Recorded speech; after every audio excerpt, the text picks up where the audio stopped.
일곱, 열, 둘, 셋, 넷, 다섯.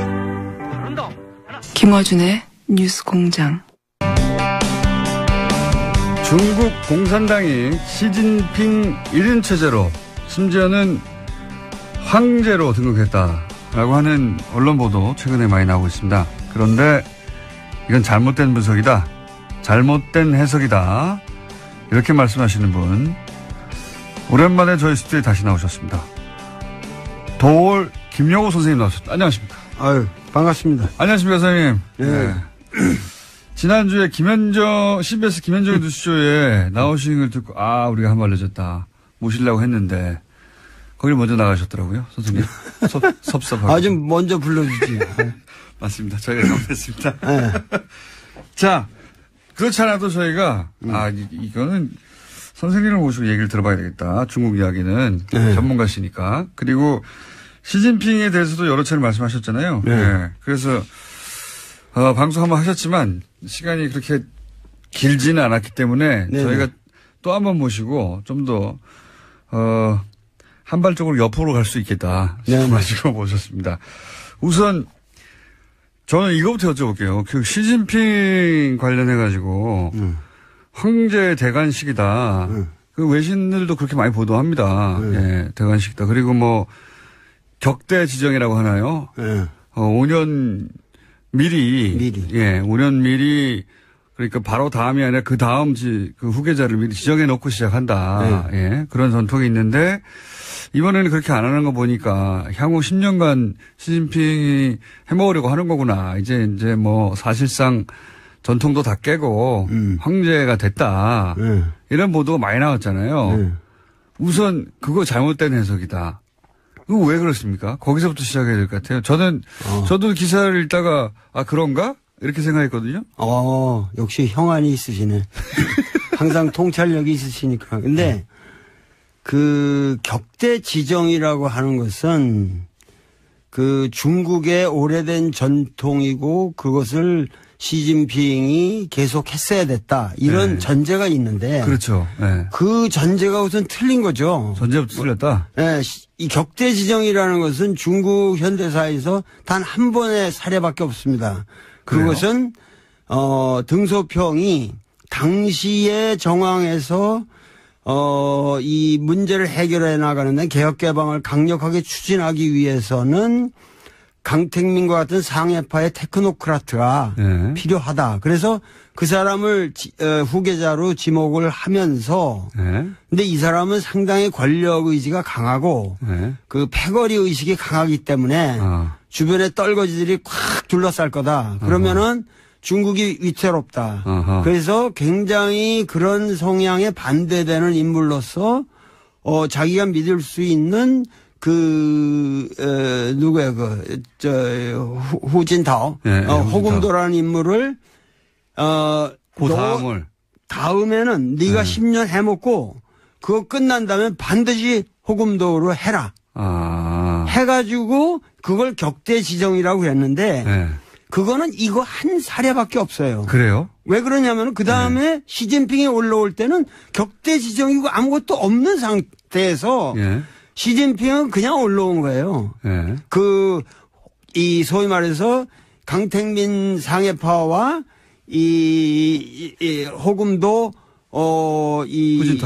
후진타오, 공청단 안희성 사람인데, 안희파들 뭐 이래가지고 그 사이에서 서로 견제할 때 하다가 엉뚱한 전혀 그 물망에 없었던 인물이 갑자기 튀어오르게 된 거예요. 그러니까 두 파를 견제시켜서 격대 지정이라는 게 오랜 전통이 아니라 유파가 계속 집권하게 되면은 이제 문제가 생길 것 같으니까 미리 정반대파를 지목해뒀고. 그게 첫 번째 사례일 뿐 그 이후로는 이런 전통에 의해서 계속 굴러간 게 아니다. 아니죠. 그래서 시진핑이라는 사람은 격대 지정과 무관하게 계파 간의 이 밸런싱의 문제로 갑자기 이상하게 튀어 올라가지고 된 사람이에요. 이쪽 파도 아니고 저쪽 파도 아니고. 저쪽 파도 아니고. 그리고 양쪽 팔을 자기가 된다면 다 쳤거든요. 어떤 의미에서.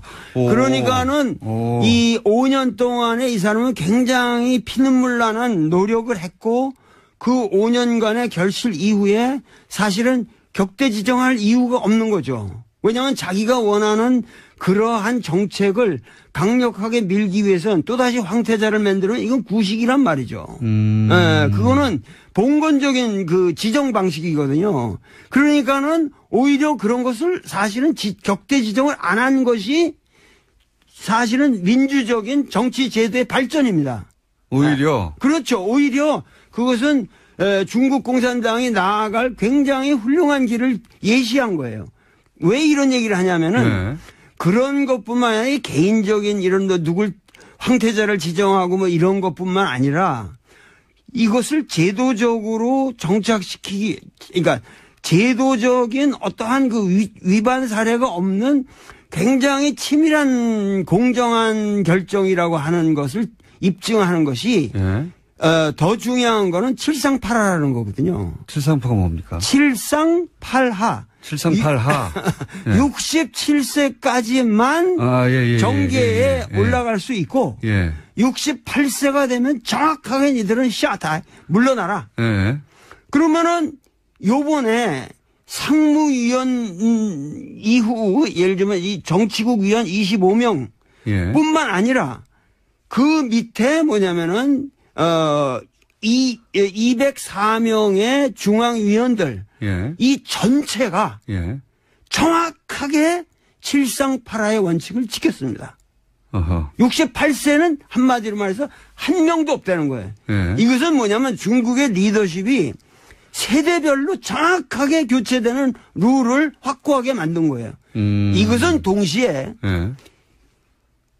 다음 차기 5년 후에 이 시진핑은 69세가 됩니다. 아, 그래서 본인은 저절로 물러나게 될 때. 물러날 수밖에 없는 거죠. 그러니까 이 원칙에 의해서. 이 칠상팔하의 원칙이 중요한 건데 거기에 걸려있던 사람이 소위 왕치산이라는 사람이었거든요.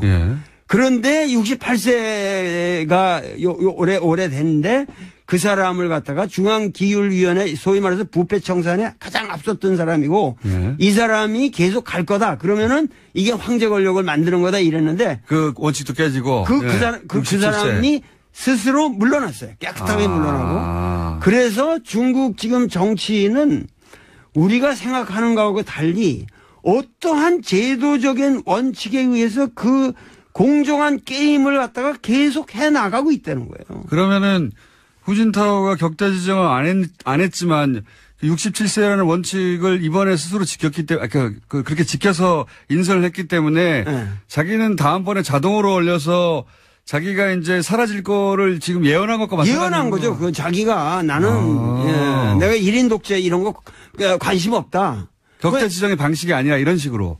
그래가지고 니들 앞으로 내가 옛날에 황태자 이런 것이 뭐냐면 굉장히 무리가 많았거든요. 이 보실라의 문제도 있었고 항상 누가 지정이 되면은 거기에 또 부패고리가 나라비 쓰고 자기도 함부로 할 수가 없단 말이에요. 그러니까 거기서 생기는 그런 식의 게임을 하는 게 아니라 최근에 우리한테 문제가 됐던 사람이 저 광동성 서기인 그 후춘화하고 그리고 이쪽 천민월이라는 인물이었잖아요. 모릅니다. 이 천민월이라는 사람은 이 사람의 그 절강성 시절에 이 고스트라이터였거든. 자기 쓰는 연설문을 전부 써줬던 문학 소녀 같은 사람인데 그 사람하고 이 후춘화하고 이제 둘이서 격대 지정의 물망에 있다라고 얘기했는데 사실은 그런 방식으로 나는 취하지 않겠다.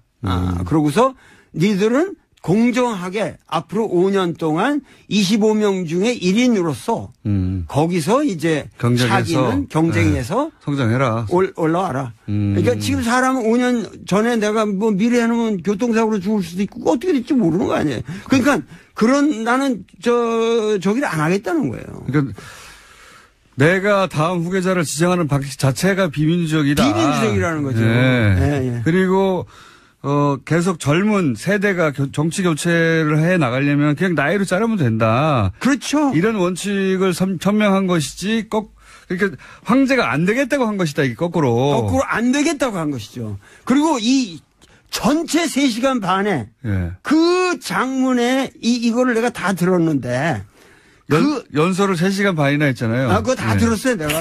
실시간으로. 예. 그 감을 잡기 위해서. 근데 제일 마지막에 뭐라고 끝나는지 아세요? 뭐라고 그러냐면 청년이 흥하면 이 나라가 흥할 것이요. 청년이 강하면은 이 나라가 강할 것이다. 앞으로 이 청년들에게 꿈을 주는 정치를 못하면 이 나라는 끝이다. 이렇게 끝납니다. 마지막에. 그러니까 얼마나 이 세대가 변한다는 것에 대해서 이 사람은 신념을 가지고 있냔 말이죠. 그럼 우리 언론들은 이게 격대 지정이 안 됐기 때문에 이게 황제가 된 것이라고 그 선생님 말씀이 하자면 거꾸로 해석을 왜 이렇게 한 겁니까? 그것은 예. 그 중국 정치의 내면을 보지를 않고 소위 말해서 이 시진핑을 보는 시각도 맨날 시진핑은 태자당이다. 이 태자당은 지금 그런 말 쑥 들어갔잖아요. 내가 옛날부터 그 넌센스다. 이 사람은 태자당도 아니고 전혀 그런 중국이라는 거를 갖다가 무슨 상해파, 태자당, 무슨 공청단파 이런 식으로 중국을 바라보면은 중국 정치를 근본적으로 보지 못한다는 것을 내가 옛날부터 얘기해 왔는데 이런 시각에서 중국을 분석하는 게 일본의 언론의 딱 틀입니까? 틀이에요. 아주. 그래서 우리나라 그 기자님들이 전혀 독자적인 견해를 가지고 중국을 바라보질 않고 지금 나처럼 아마 이 진지하게 이 연설문 하듯 읽고 분석한 사람들이 거의 없는 것 같아요. 그러니까는. 없겠죠. 네. 그러니까는 뭐냐면은 일본 기자들이 중국을 비하시키기 위해서 보는 시각에서만 본다는 거죠. 그러니까 저는 내가 중국을 뭐 이렇게 올린다 이런 게 아니라 우리가 정확하게 중국에서 무슨 what's happening? 거기서 무슨 일이 일어났냐고 있는 것을 정확하게 알아야만 우리의 미래를 위해서 중국을 어떻게 중국이라는 함수를 요리해 가느냐 하는데 정확한 전략과 그렇죠. 전술이 나올 수 있다는 거예요. 이거 완전 정반대 해석이네요. 그러니까 근데 그게 일본이 중국을 바라보는 시각을 우리가 그냥 번역하면서 고스란히 들여와서 그렇다는 거죠? 그렇죠. 네. 그러면은 지금 시진핑이 지금 청년을 말했고 또 동시에 신세대 중국 특색 사회주의라고 주장했는데 그런 말씀까지 다 아시네. 대단한 거예요. 이게 뭡니까? 굉장히 이상한 말이거든요. 신세대 중국 특색 사회주의. 신시대. 신시대. 근데 신시대 중국 특색 사회주의. 이거 시진핑에게 무슨 사상이 있냐? 네.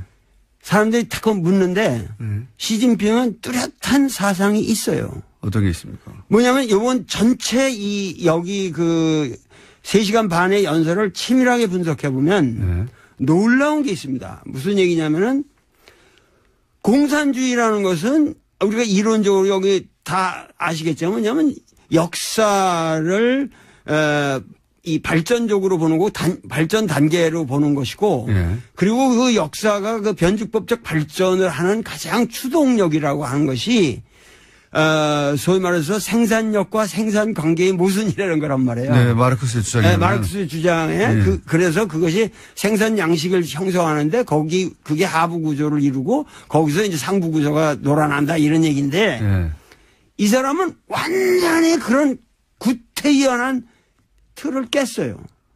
그러면 중국의 진정한 주요 모순은 뭐냐? 맨날 우리나라 주요 모순 그 논쟁이 있잖아요. LA NLPD. PD 뭐 이런 거. 근데 이 사람의 중국 사회의 주요 모순은 국민들의 아름다운 삶, 美好的生活, 아름다운 생활에 대한 열망. 그 아주 표현이 절묘해. 아름다운 생활에 대한 열망과 이 불균형의 엉터리 여태까지 발전 사이의 모순이 주요 모순이다. 그러니까는 그 아름다운 생활, 삶을 향한 국민들의 열망이라는 건 뭐냐? 양극화를 그렇게 표현한 겁니까? 그렇죠. 네. 참 샤프하시네. 뭐냐면 여태까지는 이 등소평 이래 개혁개방 30년의 모든 그 모델은 선부. 특정한 놈, 흥묘백묘로 해가지고 어떤 놈이든 돈 많이 벌어라. 그럼 우리가 인정해줘, 지원해주겠다. 그러면 거기서 꼼꼼을 떨어지는 거 분배한다. 예. 이런 선부론이 중국을 망쳐왔다는 거예요. 그래서 이 선부론을 이제는 뭐냐면 공유한다는 공산주의의 공짜로 예. 공부론으로 바꿔야 된다. 그리고 공향, 그 모든 부를 같이 국민들이 향유해야 된다. 그리고 국민이 주체가 돼야 된다. 단, 이 국민이 주체가 되도록 만들기 위해서는 중국의 현실상, 그게 중국 특색이라는 거예요. 네. 중국 공산당의 영도력을 무시하면 안 된다. 근데 중국 공산당의 영도력을 강화시키려면 가장 방해 요소가 인간의 허약성. 뭐냐면 부패다, 이거 부패. 네. 그래서 중국 공산당의 영도력을 강화시키기 위해서는 중국 공산당을 쳐야 된다는 거야. 이놈들이 전부 부패해가지고 국민들의 그 신망을 얻지 못하기 때문에 중국이 여태까지 난항해왔다. 그러면 이 난항해온 이 중국을 바로잡기 위해서 부정한 현실을 정자정야. 정치라는 것은 오로지 바로잡는 것이고 내가 10년 동안 할 거라고 하는 것은 실제로 이러한 잘못된 것을 바로잡는 것밖에 없다. 그래서 뭐냐면은 종연 찔당 뭐냐면 종엄치당이라고 그러지. 당은 엄격하게 다스린다. 그러니까 중국식 그 사회주의를 할 텐데 그래서 이제 당이 이끄는 계획을 계속 해 나갈 텐데 네. 그런데 지금까지는 당이 썩어가지고 소위 이제 인민들의 삶이 양극화되는 걸 막지 못했다. 막지 못할 거죠. 그러니까 당을 쳐서 당을 굉장히 깨끗하게 만들고 그 역할을 당이 계속 해 나가도록 하겠다 뭐 이런 거네요. 그러니까 우리나라도 지금 문재인 대통령도 내가 얘기하는 거는 이사회의 적폐가 아니라 정의롭지 못한 이사회의 구조를 정의롭게 바꾸는 작업을 하는 것이고 그 작업에 있어서는 가차없이 단호하게 철저하게 끝까지 남김없이 다스까지 다 처단해야 한다는 거야. 다 처단해야 한다는 거야. 다스까지. 특별히 좋아하시네. 난 다스가 뭔지도 모르고 내 얘기를 했는데. 갑자기, 예, 시진핑에서 다스까지 오셔가지고. 알겠습니다. 어떤 의미에서는 문재인 대통령과 맥이 닿는 부분도 있습니다. 그죠? 그렇죠. 예. 문재인 대통령을 우리가 소득주도 성장이라든가 지금 정책 방향하고 그런 것을 했는데 소위 말해서 이 중국 특색 사회주의의 그 오위일체라는 게 있어요. 이 사람 사는 오위일체. 기독교에서는 삼위일체라고 그러잖아요. 근데 오위일체인데 오위일체라는 게 뭐냐면은 경제 건설, 정치 건설, 문화 건설, 사회 건설, 생태 문명 건설이 하나다는 거, 일체다. 이 5가지의 위가 있는데 그런데 경제, 정치, 문화는 중공 16대에서 이미 3위일체로 나왔어요. 그 다음에 17대에서 4위일체라고 그래서 사회 건설까지 들어갔어요. 그러면 경제는 부유하고 정치는 민주해야 되고 문화는 번영해야 되고 사회는 공평해야 된다. 이게 지금 17대까지 나왔는데 이번 19대에 5위일체가 들어갔는데 환경이 나왔네요. 거기에 생태 문명 건설이라는 게 들어간 거예요. 그러니까 뭐냐면 시진핑의 사상은 생태 문명 건설이에요. 그러니까 뭐냐면 국민들의 삶을 아름답게 이 사람은 무슨 얘기까지 하냐면 매일이 사회주의. 그러니까 아름다운 사회주의를 해야 한다는 거예요. 여태까지 사회주의는 그냥 평등이라는 그런 명목하에서 썩었다는 거예요. 이 막스 레닌주의를 암암리 까는 거예요. 뭐냐면 이제는 아름다운 사회주의를 해야 되고 그다음에 매일 리더고자 그러면서 아름다운 국가를 만들어야 된다. 그렇게 해서 전인적인 국민 모두가 전인적인 발전을 해야 된다. 이런 식의 레토릭이 대단하거든요. 아하. 사실 중국이 최근에 각종 그 환경 부담금 국제적인 많이 내고 미국이 트럼프가 빠져나가는 자리를 중국이 막 메우고 있어요. 메우고 있어요. 예.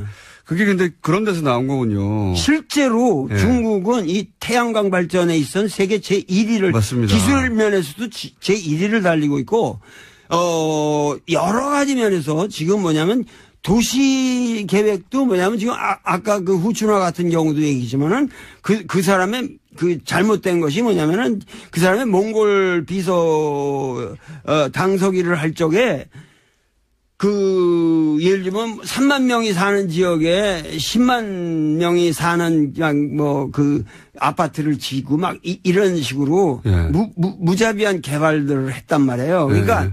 이 사람은 지금 중국의 문제는 이런 무분별한 개발에 있고 그래서 이거를 막아야 된다는 거예요. 그리고 토지 관리라든가 그리고 특히 중국은 아직까지 농촌 인구가 30%나 됩니다.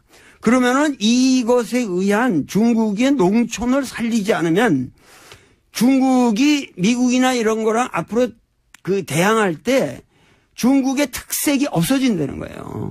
중국의 모든 자본주의적 모순을 사실은 중국의 농촌이 쿠션을 받아준 거예요.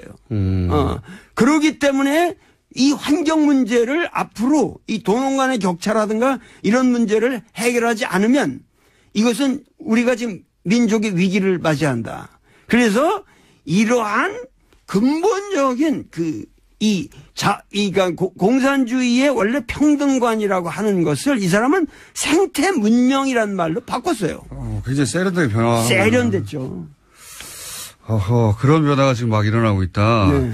중국이 실제 그랬고 또 실제 이상으로 더 씌워진 이미지가 이게 환경을 오염하고 네. 뭐 단기간에 급속도로 발전하면서 뭐 우리한테도 그 미세먼지도 중국이 주역이라고 하고 네. 등등 전 세계적으로 중국에 대한 이미지는 싸고 저렴하고 더럽고 네. 오염돼 있고 이런 거잖아요. 네.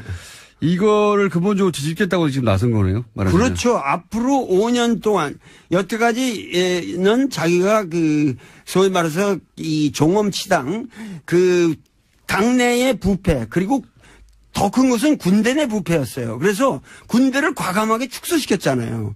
별들이 우르르 날아갔어요.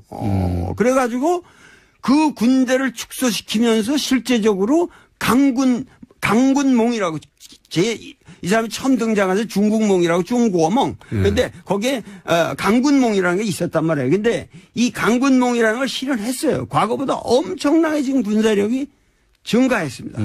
근데 거기에 가장 중요했던 건 뭐냐면 군대가 중국에서는 이 기업 같은 걸 많이 가지고 있었거든요. 여기서 생긴 부패를 아주 과감하게 척결했습니다.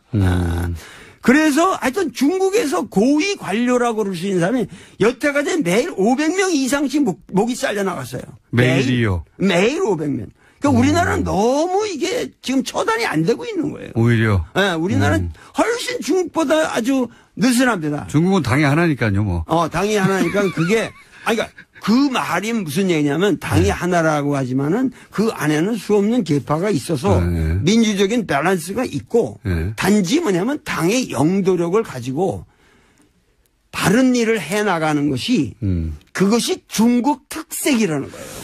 중국 특색 사회주의라는 건 우리는 자본주의적 방식을 도입해가지고 지금 여기까지 왔지만 여기서 더 이상 서구식으로 흘러서는 안 된다. 어떻게든지 이 당의 주도권을 우리가 놓치면 안 된다. 그러니까 여태까지 뭐 료샤오퍼라든가 이런 사람도 훌륭한 분이고 노벨상도 받고 그랬지만 그분의 문제는 너무도 모델이 단순하게 서구 자유주의였다고. 그러니까 국민들에게 설득력이 부족했던 거예요. 그러니까는 이러한 문제들을 감안해서 이 시진핑은 고민이 있는 거예요. 우리가 지금 이 시점에서 이 세계 인류 평화를 위해서 우리가 할 수 있는 일이라고 하는 것은 중국 공산당의 영도력을 살려가면서 어떻게 하면은 생태 문명을 건설하고 그야말로 메이하우드 정말 아름다운 국민들의 삶을 보장하느냐. 미국을 넘어서는 중국을 만들고 싶은 거네요, 말하자면. 그러니까 네. 과거에는 예. 우리가 과거에는 중국과 미국의 모든 우리가 우리가 미국하고 한국을 생각해도 예. 항상 나도 왜 미국 유학을 갔겠어요? 왜 내가 하버드니 이런 걸 그렇게 쳐다보고 그 가서 고생을 했겠어요? 그 미국에 대한 향심이 있고 미국이 선진국이고 그러니까. 미국이 위대하다 이렇게 생각했단 말이에요. 그렇죠. 그런데 지금 과거에 저 미국이 중국에다 대고 뭐 인권 문제 딱 하면 컴플렉스가 있었단 말이에요. 있었죠. 근데 이제는 뭐냐면은 인권이 제일 들어온 나라가 미국이고 자본이 제일 들어온 나라가 미국이고 자유가 제일 없는 나라가 미국이고 여행 가기 제일 불편한 나라가 미국이고 금융 사기가 제일 많은 나라가 미국이고 이런 미국에 대해서 우리는 더 이상 미국이 말하는 세계관 그들의 말하는 가치관에 우리가 복속될 필요가 없다. 요번에 3시간 반 동안 계속 그 연설 내용이 뭐냐면 중국인의 가치관을 가지고 우리의 다른 척도를 가지고 우리 중국 공산주의의 미래를 봐야 된다. 그러니까 이 사람은 아주 뼛속 깊은 우리가 잠깐만 여기서 우리 언론인들이 시진핑을 바라볼 때 꼭 우리 자유민주주의처럼 쳐다보는 거고 그런 시각에서 볼 때 이 사람이 좀 삐딱하게 나간다 이렇게 본다고. 시진핑은 뼛속 깊이 빨갱이에요. 공산주의라고 소신 있는 공산주의자고 어려서부터 공산주의자로 컸고 그 공산주의적 신념을 우리는 놓치면 안 된다는 거예요. 그러니까 우리가 이걸 조심해야 됩니다. 아, 이거 짧은 시간 열강이었습니다. 일단 박수 한번 치고 저 혼자. 들으시는 분들도 예, 박수 치고 있을 거라고 봅니다. 선생님, 듣다 보니까 한 달에 한 번씩은 나와주셔야 될 것 같아요. 맞아. 너무 오랜만에 나오니까 얘기가 많지. 듣고 싶은 얘기는 많은데 시간은 부족하고. 글쎄 말이에요. 선생님 한 달에 한 번씩 나와주시죠. 생각해 봅시다.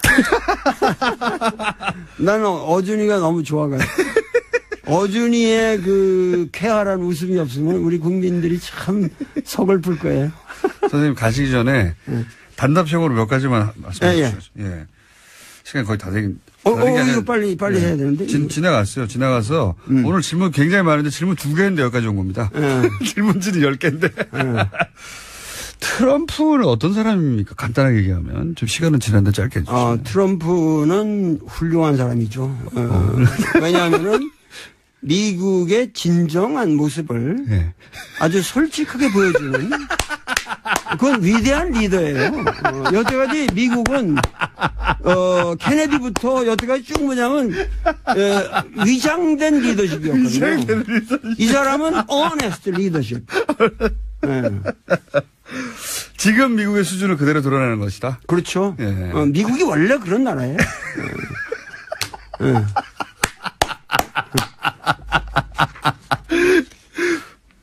다음 주에 한 번 더 하시죠, 일단. 아니, 이거 제일 마지막에. 예. 앞으로 이 시진핑에 대해서 우리가 어떠한, 어떻게 상대해야 되느냐? 네, 간단한 조언을 해 주십시오. 간단한 거를 말씀드리는데. 풀 버전은 다음 주에 한 번 더 하시죠. 네, 그 시진핑은 이제 향후 5년 동안 여태까지 이 당대에 대한 스트레스가 걸려가지고 사드 문제 이런데 강경한 그 자세를 취할 수밖에 없었던 그 국내 사정이 있었다고. 근데 이제는 그런 게 지나갔어요. 그리고 개인 리더십이 강화된 것은 사실이고 그리고 카리스마가 이렇게 확보됐기 때문에 우리가 외교하기가 더 쉬워졌다는 거예요. 오히려? 네, 오히려 쉬워졌어요. 그래서 이 시진핑을 집중 공격을 해야 되는데 시진핑을 집중 공격하는 방향에 공략을 해야 된다는 거죠. 공략. 그거에 여러 방향이 있으나 가장 중요한 것은 지금 우리에게 평창 올림픽이라는 위대한 계기가 있습니다. 그렇기 때문에 이 평창 올림픽 다음에 그 다음 올림픽이 북경 올림픽으로 돼 있기 때문에 그 다음 개최국의 원수가 참석하는 것도 관례고 그리고 우리가 지금 이 문재인 대통령이 만나질 못했거든요. 여태까지 정상회담을 못했기 때문에 만나긴 했지만 정상회담은 아니었고 정상회담을 못했죠. 그렇기 때문에 정상회담 겸 해서 시진핑을 초청을 해야 되는데 내가 얘기하는 건 우리가 국민들이 예. 매스컴이건 뭐든 그 사람이 폼나게 좀 올 수 있도록. 폼나게 해줘야 된다. 폼나게 뭐냐면 이 남북 문제가 또 결리 있단 말이에요. 예, 그러면 이 평창 올림픽을 하나의 세계적인 세계인들이 모이는 자리에서 이 시진핑으로 하여금 자기들이 말하는 중국에 지향하는 이 동아시아 문명에 지향하는 바가 바로 이 평창 올림픽에서 구현하려고 하는 평화 정신이다. 예. 이래가지고 북한도 참여하고 이렇게 해서 평창 올림픽을 소위 말해서 그 트럼프가 지금 추진하고 있는 그런 모든 밀리터리즘의 그런 어떤 고립주의와 독선주의에서 벗어나서 중국 문명의 어떠한 그 점잖은 당나라 때와 같은 그런 의젓한 모습을 평창 올림픽에서 드러낼 수 있도록 그래서 기회를 줘야 된다. 전 세계인들이 한국이야말로 평화의 기수고 평화의 전당이고 한국 민족들은 남북한이 다 합쳐서 이런 올림픽 하나도 멋있게 진행하고 있구나. 이런 이 평창 올림픽을 앞으로 집중적으로 나라도 좀 특사로 보내주면은 내가 시진핑을 멋있게 설득해가지고 좀 이런 분위기를 만들어야 된다고. 평창 올림픽 대사가 오늘 방송에 출연하고 선생님, 다음 주에 한 번 더 나오셔야 되겠습니다, 일단. 아유, 이거 참 중요한 얘기가 너무 많고. 그러니까요, 저희 질문 2개 하다가 오늘 끝났어요. 네. 뭐 한마디라도 더 물어볼 거 없어요? 선생님, 시간이 다 돼가지고요. 네. 그리고 오늘 이렇게 끝나셔야지 다음 주에 저희가 또 모실 수 있어요. 예, 아유, 그렇습니다. 예. 다음 주에 나오시는 것으로 그럼. 지금까지, 도올 김용호 선생님이었습니다. 감사합니다. 네, 감사합니다. 1부입니다, 이게.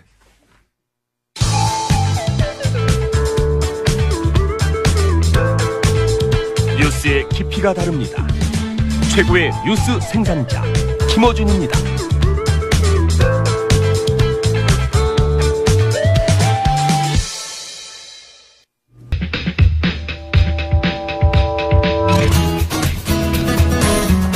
네. 인문결 소장님, 네, 나오셨는데 도올 선생님이 시간을 거의 다 쓰셔가지고. 네, 관계없습니다. 인사는 안녕하십니까. 네. 저도 밖에서 정말 좋은 강의 듣다가 제 원고 읽는 거를 제가 잊어버리고 계속 멍하게 강의 듣고 있었어요. 완전히 강연에 빠져들었어요. 이게 저도. 인문학 강의죠. 그렇습니다. 네. 일을 들었으면 됐죠, 뭐. 자기하고 상관없는 주제인데도 불구하고 듣다 보면 자기하고 상관없을 수가 없는. 도올 선생님은 내용도 내용이지만 레토릭 진짜 트럼프 대통령에 대해서 제가 돌발적으로 물어본 거거든요. 위대한 지도자라고. 미국의 맨 얼굴을 드러내고 있다고. 저 밖에서 다 빵 터졌었어요. 그 얘기 하시는데. 정말 고급진 디스죠. 네네. 아유, 잘 들었습니다. 네. 그래서 오늘 주제는 원래 뭐였습니까? 제가 오늘 이 방송 끝나고 유럽으로 출장을 가거든요. 다음 주에 못 나와요. 풀로 그냥 도올 선생님 강의를 한번 쫙 하시면 어때요? 좋습니다. 네. 제가 아까 앞으로 5분 남았고요. 말씀드린 것처럼 가는데 유럽에서 다스가 누구 건지 물어보려고. 근데 독일어가 재밌어요. 다스가 누구 겁니까를 독일어라면 Wessen ist das예요. 근데 이것이 누구 겁니까가 또 Wessen ist das예요. 그러니까 독일어로 다스가 이것이라는 거죠. 그러니까 이것이 그냥 다스예요. 거기서 Wessen ist das 그러면 이게 뭡니까가 그게 다스예요. 한번 물어보고 오겠습니다. 근데 일단 독일이 아니고 오늘 스페인 이야기를 더 하려고 하는데요. 카탈루냐? 다른 간단한 브리핑을 하려고 했는데 그건 안 해도 될 것 같고 중국 이야기도 들어 있었는데 워낙 도올 선생님 얘기가 초고수가 얘기했기 때문에. 이건 허접해서 내밀 수도 없고, 스페인으로 바로 가면요. 카탈루냐가 갈등이 지금 파국으로 치닫고 있습니다. 한쪽은 독립했고 한쪽은 아예 해산을. 27일이 이제 최고봉이었는데, 카탈루냐 주정부가 독립을 선언해버렸어요. 그러니까는 바로 30분 후에, 기다렸다는 듯이, 중앙정부, 그러니까 정부가 아니죠. 상원이, 스페인 상원이 바로 그 제재를 승인하는 그런 법안을 통과를 시켰습니다. 그러니까는 헌법 155조, 스페인 헌법 155조에 근거해서 하는 건데, 어떤 그 헌법을 뭐 유린한다거나 아니면 불복종한다든가 이럴 때는 어떤 조치든 취할 수 있는 그런 조항이 있다고 합니다. 스페인 헌법에. 거기에 근거해 가지고 그래서 이제 스페인 중앙정부가 주정부를 카탈루냐 주정부를 이제 그 인정을 하지 않고 직접 관할에 송치하겠다 이렇게 발표를 한 거죠. 사실은 뭐 스페인 중앙정부의 입장이 이해 안 가는 건 아닌데 전쟁까지 치른 적이 있잖아요. 사실 내전으로 스페인에서는. 그리고 그렇죠. 최근 일이죠. 예, 그 뭐 몇백 년 전이 아니라 20세기 있었던 일이니까요. 네.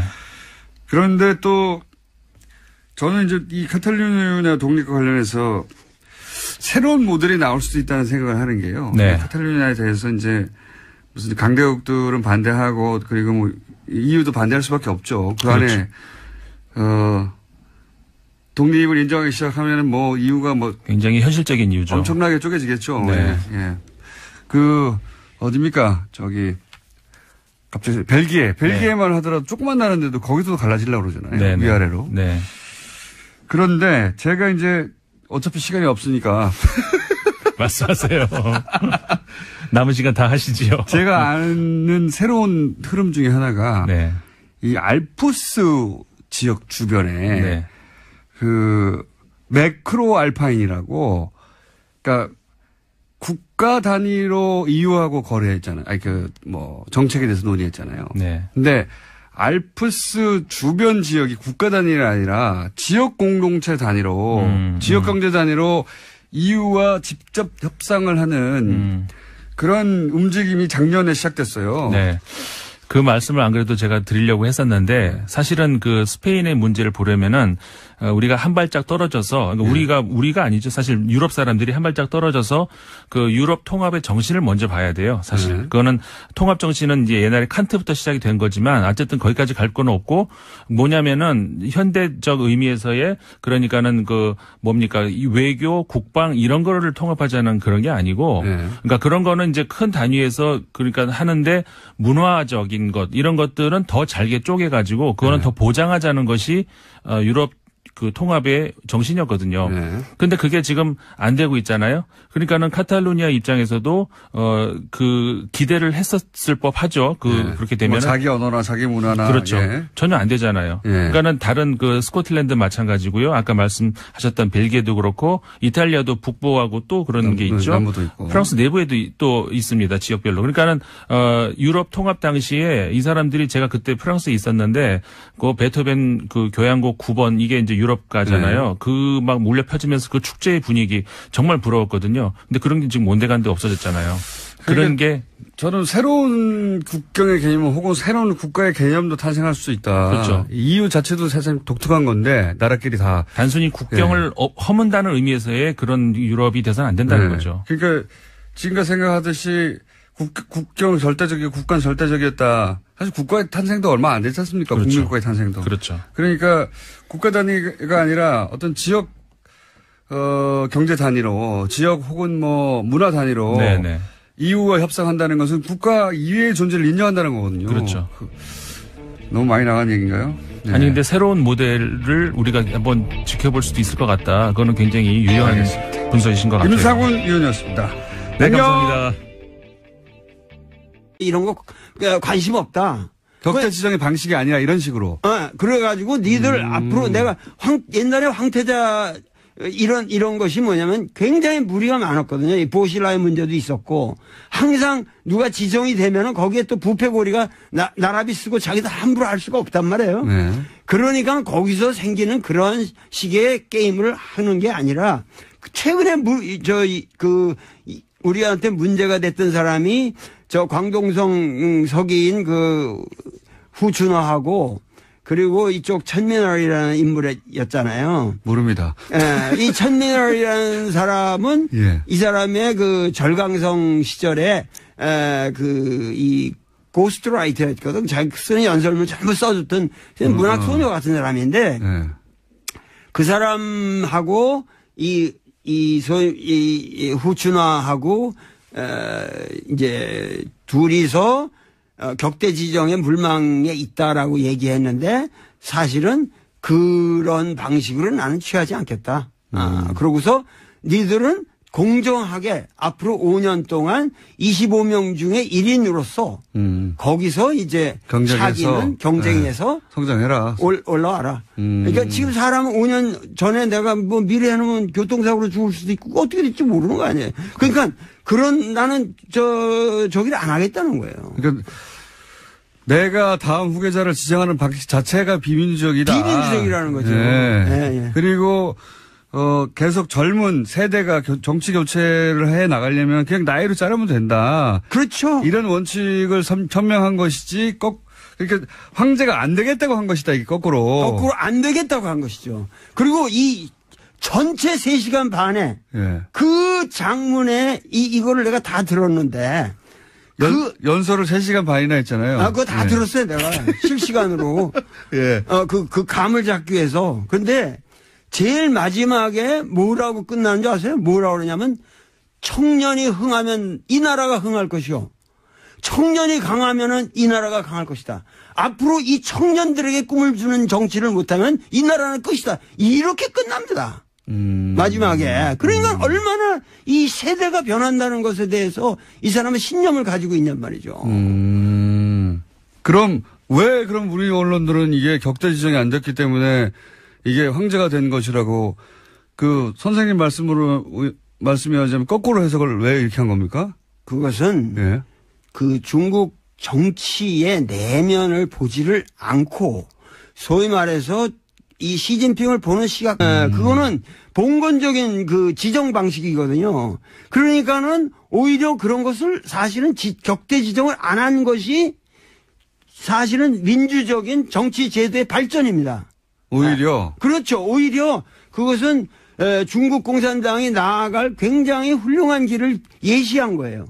왜 이런 얘기를 하냐면은 그런 것뿐만 아니라 개인적인 이런 누굴 황태자를 지정하고 뭐 이런 것뿐만 아니라 이것을 제도적으로 정착시키기, 그러니까 제도적인 어떠한 그 위반 사례가 없는 굉장히 치밀한 공정한 결정이라고 하는 것을 입증하는 것이 더 중요한 거는 칠상팔하라는 거거든요. 칠상파가 뭡니까? 칠상팔하.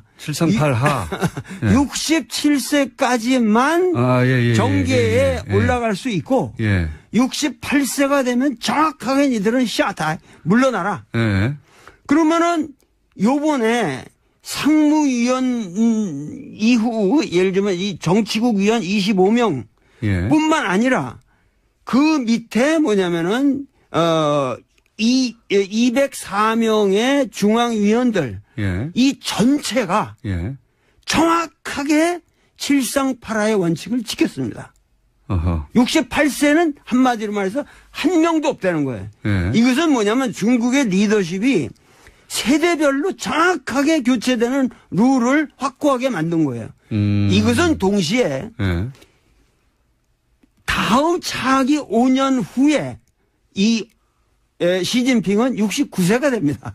그래서 본인은 저절로 물러나게 될 때. 물러날 수밖에 없는 거죠. 그러니까 이 원칙에 의해서. 이 칠상팔하의 원칙이 중요한 건데 거기에 걸려있던 사람이 소위 왕치산이라는 사람이었거든요.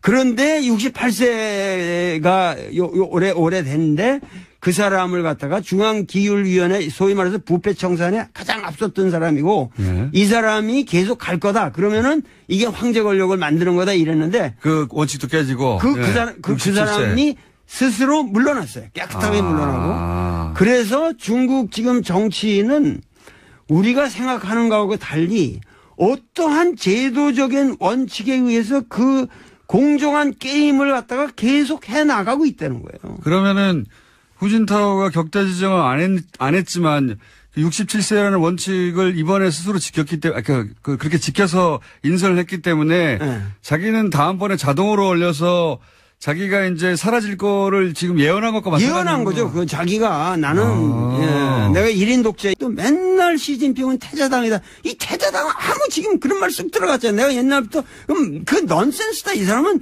태자당도 아니고 전혀 그런 중국이라는 거를 갖다가 무슨 상해파, 태자당, 무슨 공청단파 이런 식으로 중국을 바라보면은 중국 정치를 근본적으로 보지 못한다는 것을 내가 옛날부터 얘기해 왔는데 이런 시각에서 중국을 분석하는 게 일본의 언론의 딱 틀입니까? 틀이에요. 아주. 그래서 우리나라 그 기자님들이 전혀 독자적인 견해를 가지고 중국을 바라보질 않고 지금 나처럼 아마 이 진지하게 이 연설문 하듯 읽고 분석한 사람들이 거의 없는 것 같아요. 그러니까는. 없겠죠.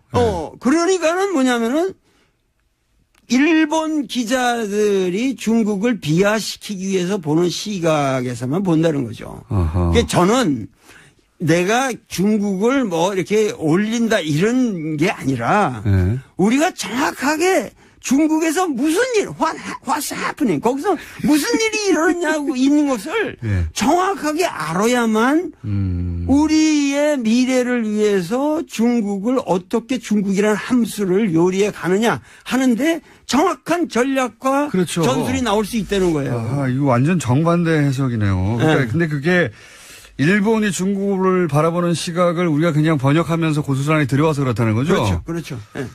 그러면은 지금 시진핑이 지금 청년을 말했고 또 동시에 신세대 중국 특색 사회주의라고 주장했는데 그런 말씀까지 다 아시네. 대단한 거예요. 이게 굉장히 이상한 말이거든요. 신세대 중국 특색 사회주의. 신시대. 신시대. 근데 신시대 중국 특색 사회주의. 이거 시진핑에게 무슨 사상이 있냐? 사람들이 탁 묻는데 시진핑은 뚜렷한 사상이 있어요. 어떤 게 있습니까? 뭐냐면 요번 전체 여기 3시간 반의 연설을 치밀하게 분석해 보면 놀라운 게 있습니다. 무슨 얘기냐면은 공산주의라는 것은 우리가 이론적으로 여기 다 아시겠지만 뭐냐면 역사를 이 발전적으로 보는 거 발전 단계로 보는 것이고 그리고 그 역사가 그 변주법적 발전을 하는 가장 추동력이라고 하는 것이 소위 말해서 생산력과 생산 관계의 모순이라는 거란 말이에요. 네, 마르크스의 주장이에요. 네, 마르크스의 주장에 그래서 그것이 생산 양식을 형성하는데 그게 하부 구조를 이루고 거기서 이제 전제부터 틀렸다. 네, 이 격대 지정이라는 것은 중국 현대사에서 단 한 번의 사례밖에 없습니다.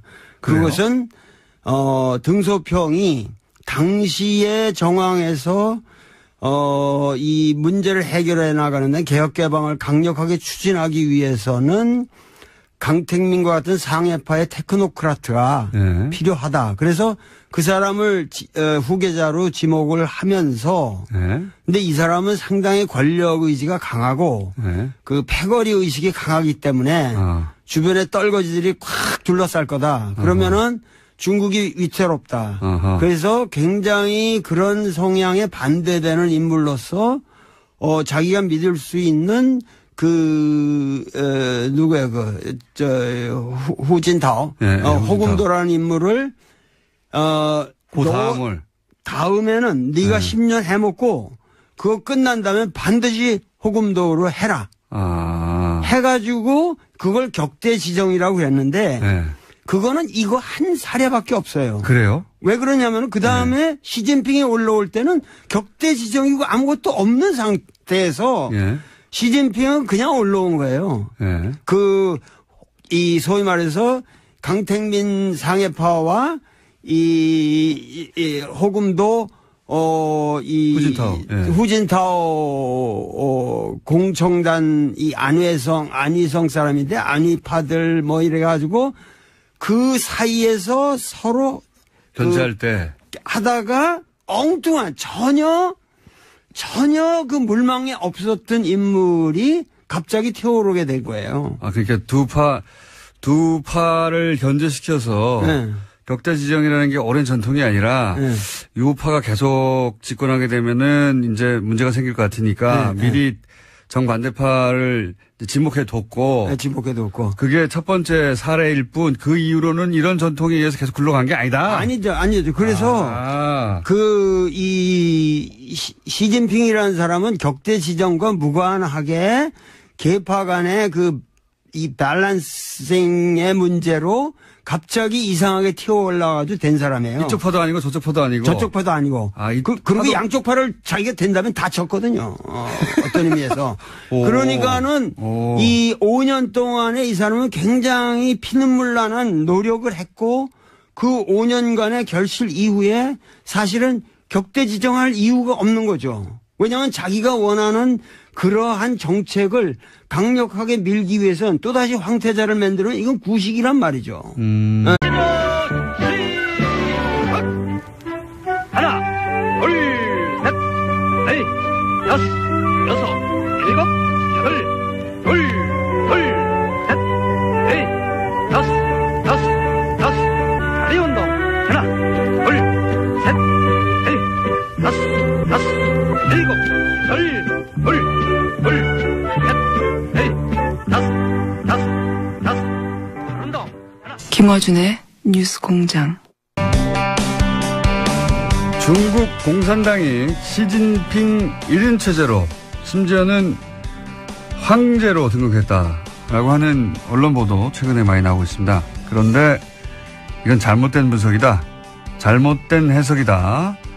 이렇게 말씀하시는 분 오랜만에 저희 스튜디오에 다시 나오셨습니다. 도올 김영호 선생님 나오셨습니다. 안녕하십니까? 아유, 반갑습니다. 안녕하십니까, 선생님. 네. 지난주에 CBS 김현정의 뉴스쇼에 나오신 걸 듣고, 우리가 한 말 늦었다. 모시려고 했는데, 거길 먼저 나가셨더라고요, 선생님. 섭섭하고. 좀 먼저 불러주지. 맞습니다. 저희가 잘못했습니다. 네. 자, 그렇지 않아도 저희가, 이거는 선생님을 모시고 얘기를 들어봐야 되겠다. 중국 이야기는 전문가시니까. 그리고 시진핑에 대해서도 여러 차례 말씀하셨잖아요. 네. 그래서, 방송 한번 하셨지만 시간이 그렇게 길지는 않았기 때문에 저희가 또 한 번 모시고 좀 더 한발적으로 옆으로 갈 수 있겠다 싶어가지고 모셨습니다. 우선 저는 이거부터 여쭤볼게요. 그 시진핑 관련해가지고 황제 대관식이다. 그 외신들도 그렇게 많이 보도합니다. 예, 대관식이다. 그리고 뭐 격대 지정이라고 하나요? 5년 미리. 예, 5년 미리, 그러니까 바로 다음이 아니라 그 다음 그 후계자를 미리 지정해 놓고 시작한다. 예, 그런 전통이 있는데, 이번에는 그렇게 안 하는 거 보니까 향후 10년간 시진핑이 해먹으려고 하는 거구나. 이제 뭐 사실상 전통도 다 깨고 황제가 됐다. 이런 보도가 많이 나왔잖아요. 우선 그거 잘못된 해석이다. 그거 왜 그렇습니까? 거기서부터 시작해야 될 것 같아요. 저도 기사를 읽다가, 그런가? 이렇게 생각했거든요. 역시 형안이 있으시네.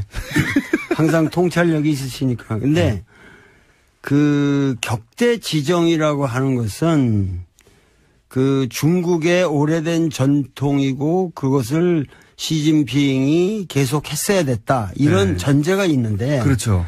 그 전제가 우선 틀린 거죠.